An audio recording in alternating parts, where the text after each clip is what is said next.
can't forget and we can't give up.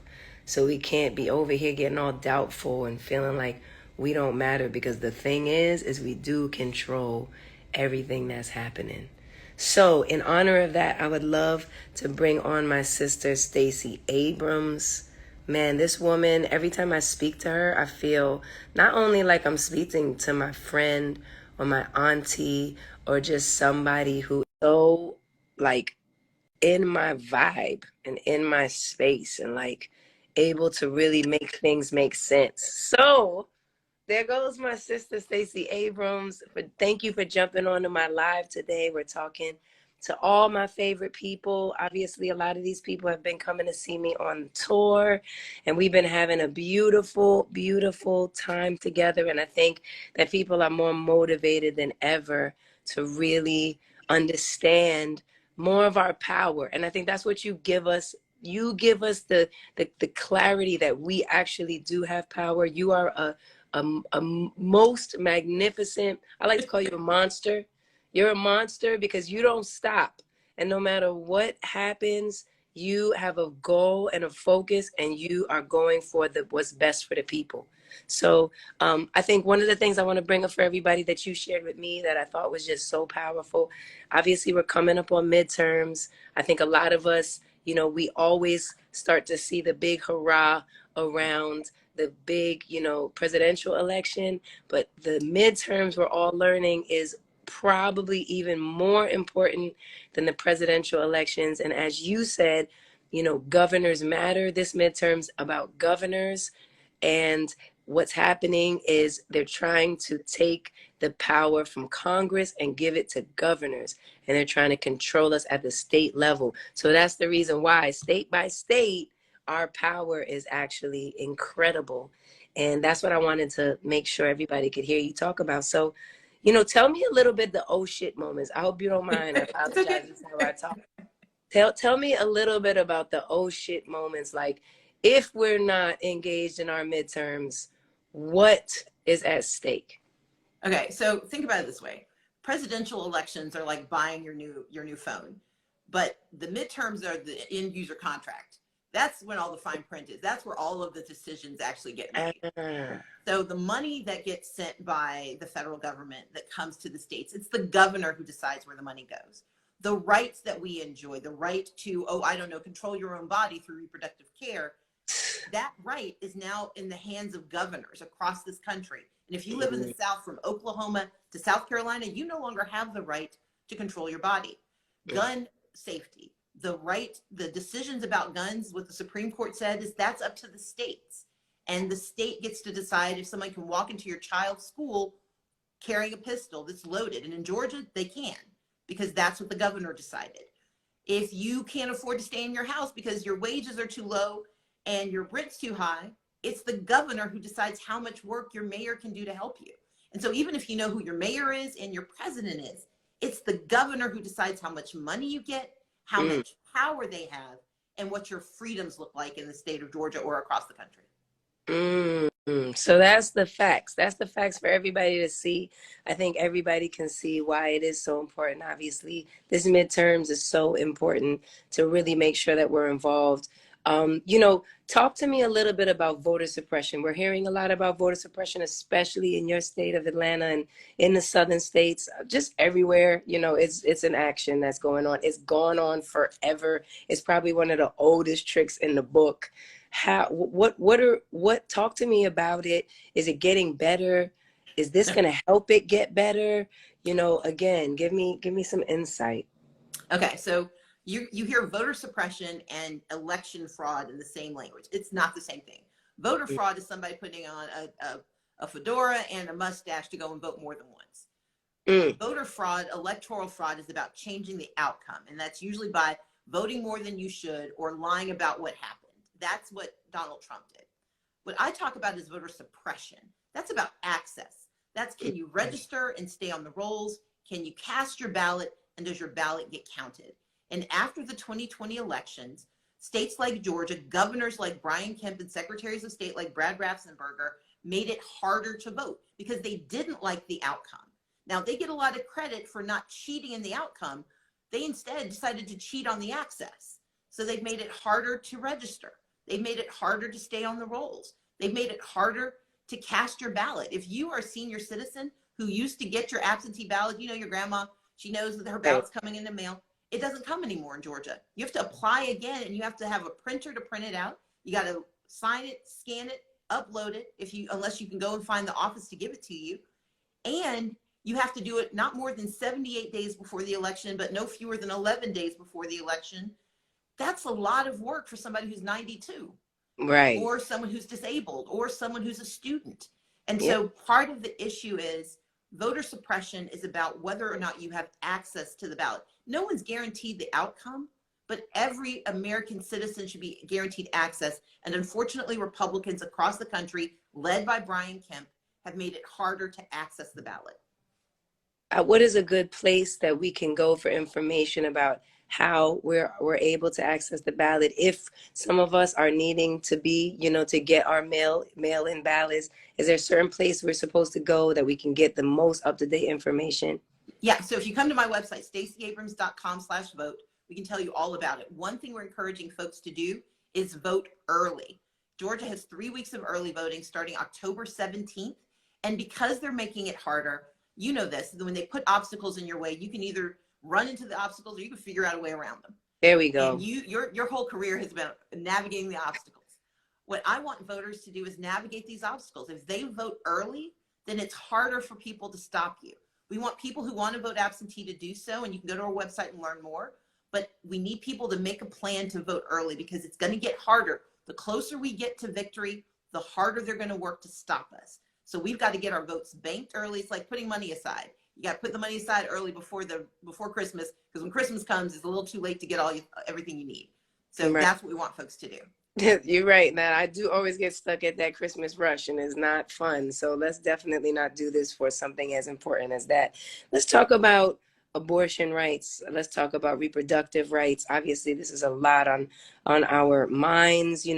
I think people really are terrified of this being something that we have to feel like we're going back in time 50 plus years for things that we've already fought so hard to have a woman control her body. What are your thoughts there? How come this election is so important about that? Let's get a little deeper there. So in Georgia, the current governor passed a law that he is overjoyed about that denies a woman the right to reproductive care, to abortion rights, after 6 weeks. That's before most women know they're pregnant. There are technically exceptions for rape or incest, but you can be subject to investigation for a miscarriage.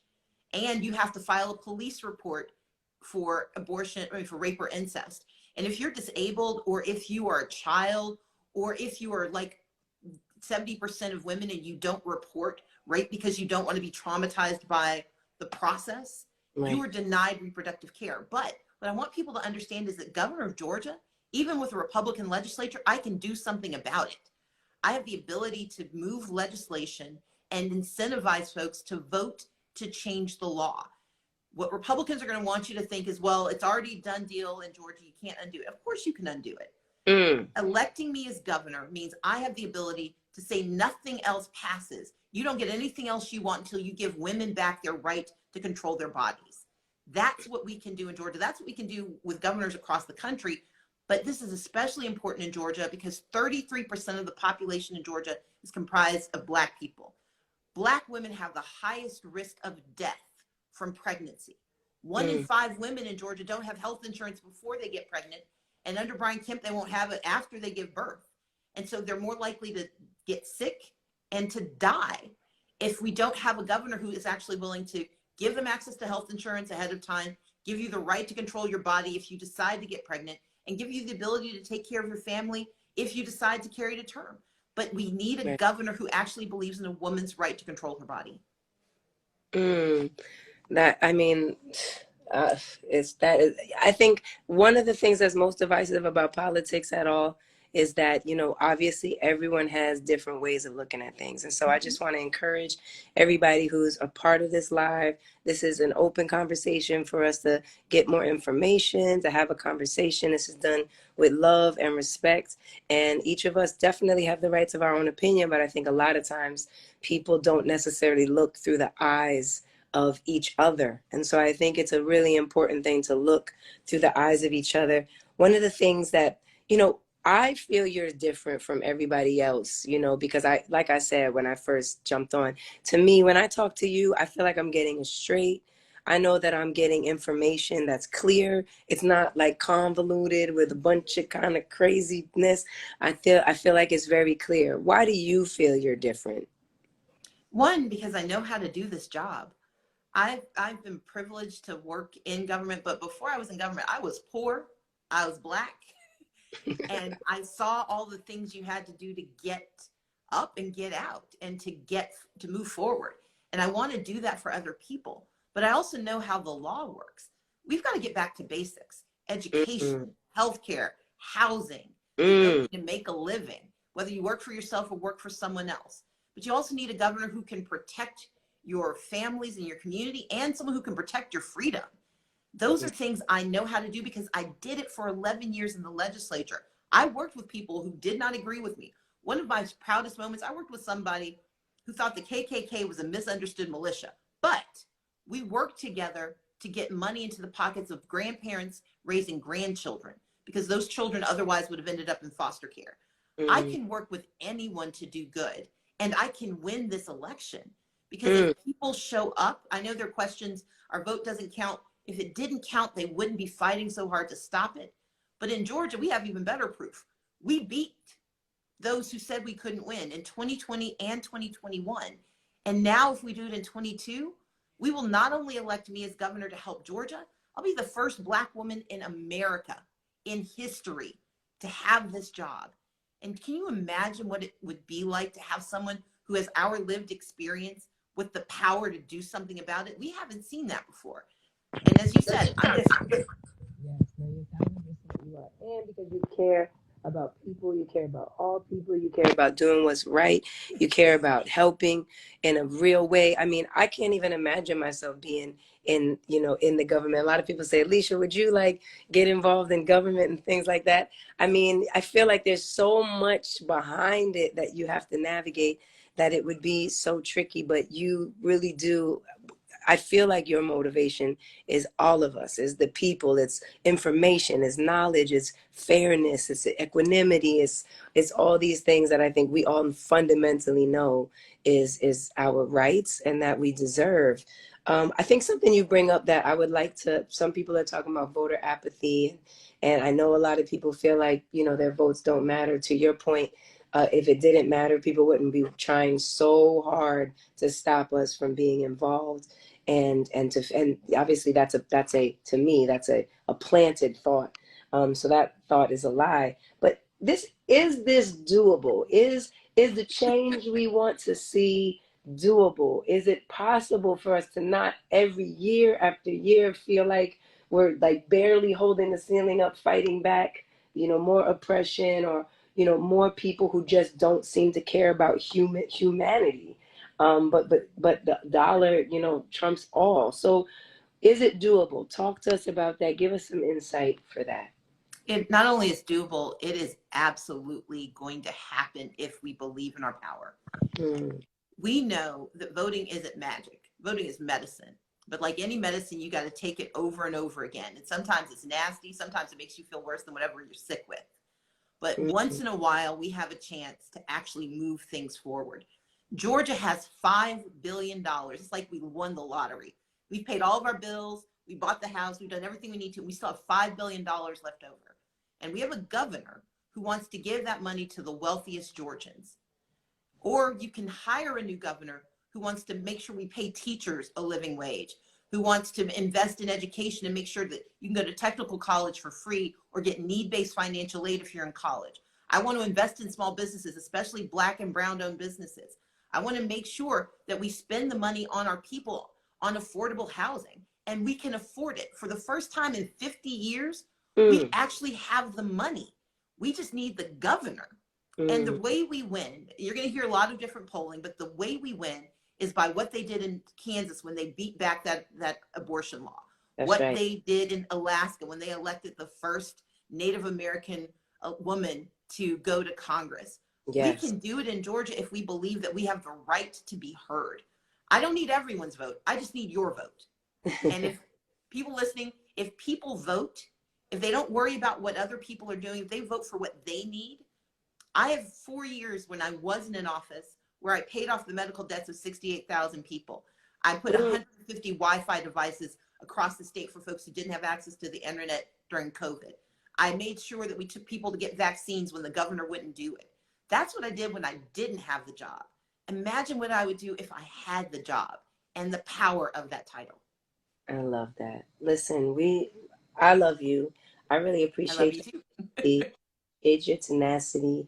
I think there's one thing that we can all agree on is that, when you have a dream and when you have a vision for yourself and for the world, you know, as long as you continue to go forward with that dream, with that vision, and taking the step by step actions to make it real, it is all possible. And I refuse to let anybody make me or anybody tuned in or you, Stacey, believe that we cannot create the world that we want to live in. So I just want to leave everybody with that today. That is especially the underlining tone for why I felt this live was so important. One, it's National Voter Registration Day. Make sure you're registered to vote. Go to Stacey Abrams/vote for all the information that you need, as well as when you can vote early, which is a big deal. We talked about that. I'm definitely working on my early vote. I don't want to get caught up like Christmas.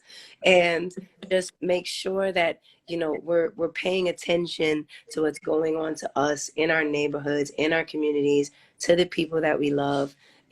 Just don't let people make you feel in any part of your life that you can't create the world, the life, the existence, the surrounding, the community that you want and you need. So take that with you. Miss Stacey has showed us that in every way that she lives, walks, and breathes. And so I just thank you so much for all that you do and for being an inspiration to me and to many. And all the best. It's doable. We got this. Alicia Keys, you're magnificent. Thank you for having me. All right. Talk to you soon, Mama. Take care. Bye-bye. All right. Look, that was a deep conversation. I like it. I like the vibe. The vibe is great. Does anybody want to jump on with me before I hop off this live? I'm creating some songs today. And so I'm going to go get to some of that musical, magical magnificence. We just heard from Stacey Abrams. There's so much going on in the world where, we're seeing a 22-year-old Iranian woman brutally killed by the moral police and in need of a remedy. There's just, so many Iranian women are in protest. I'm seeing what you're writing. There's so much pain and so much going on everywhere, and it's horrible, and everybody matters. Everybody deserves to be treated with respect and love, you know. And that is something that we have to uphold. We have to hold, even in our own families, our own friends. We have to uphold um, that that that that that height of respect and love. So before I jump off, is there anybody that wants to jump on with me real quick, get some good vibes, tell me something, sing me something, tell me how you felt about this live, give me some energy about what you're looking for, what you hope for. Don't forget to get registered to vote if you're not already. Check on your friends. Check on folks that you know. Make sure that they're going. Make a little voting party. Help each other fill out what's needed. Go to the polls together. Just make sure that you don't have to feel alone with it, and you don't have to feel like you don't have the support. I'm looking for someone who wants to jump on me. What's good? Raise your hand. Give me some vibes so that I can call you in. Is there anybody that wants to jump in? I got my vote nails on.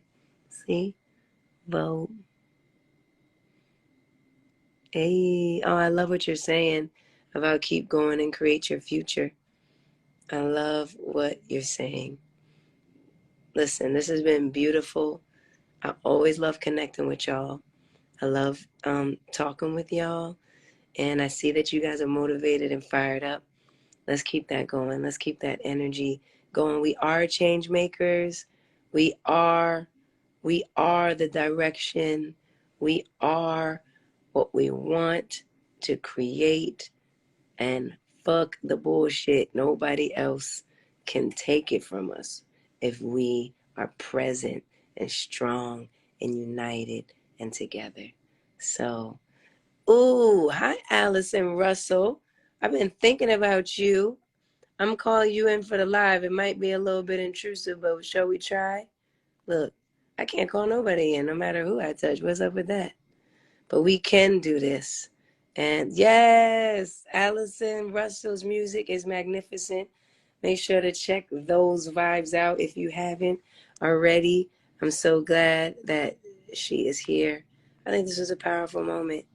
I'm gonna go get my vibe. Yes, Brandy Carlisle and my girls alive. I love it so much. Definitely nothing but love and blessings. Thinking about you guys, sending you so much love. Um, don't forget, everything is possible. We are possible. Adore you and can't wait to connect soon.